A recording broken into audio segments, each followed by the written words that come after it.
تعلیم کی اہمیت۔ تعلیم صرف روزگار کا سرٹیفکیٹ نہیں، اس کا اصل مقصد قوم کے افراد کو باشعور بنانا ہے۔ افراد کو باشعور بنانا ملت کی تعمیر کی راہ کا پہلا قدم ہے۔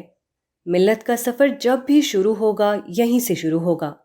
اس کے سوا کسی اور مقام سے ملت کا سفر شروع نہیں ہو سکتا۔ باشعور بنانا کیا ہے؟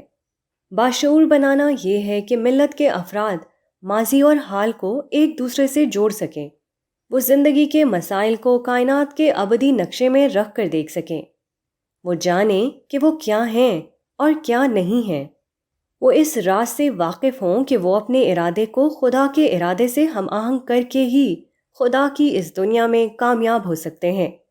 باشعور انسان ہی حقیقی معنوں میں انسان ہے، جو باشعور نہیں وہ انسان بھی نہیں۔ باشعور آدمی اپنے اور دوسرے کے بارے میں صحیح رائے قائم کرنے کے قابل ہو جاتا ہے۔ وہ یہ جان لیتا ہے کہ اس کی کون سی رائے جانبدارانہ رائے ہے اور کون سی غیر جانبدارانہ۔ جب بھی کوئی موقع آتا ہے تو وہ پہچان لیتا ہے کہ کون سی کارروائی رد عمل کی کارروائی ہے اور کون سی مثبت کارروائی۔ وہ شر کو خیر سے جدا کرتا ہے اور باطل کو الگ کر کے حق کو پہچانتا ہے۔ ایک آنکھ وہ ہے جو ہر آدمی کی پیشانی پر ہوتی ہے۔ تعلیم آدمی کو ذہنی آنکھ عطا کرتی ہے۔ عام آنکھ آدمی کو ظاہری چیزیں دکھاتی ہے۔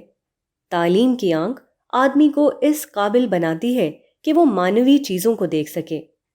جس طرح ایک کسان بیج کو درخت بناتا ہے، اسی طرح تعلیم گاہ کا کام یہ ہے کہ وہ انسان کو فکری حیثیت سے اس قابل بنائے کہ وہ ارتقائے حیات کے سفر کو مکمل کر سکے۔ تعلیم آدمی کو ملازمت دیتی ہے، مگر یہ تعلیم کا ثانوی فائدہ ہے۔ تعلیم کا اصل پہلو یہ ہے کہ وہ آدمی کو زندگی کی سائنس بتائے، وہ آدمی کو حقیقی معنوں میں آدمی بنا دے۔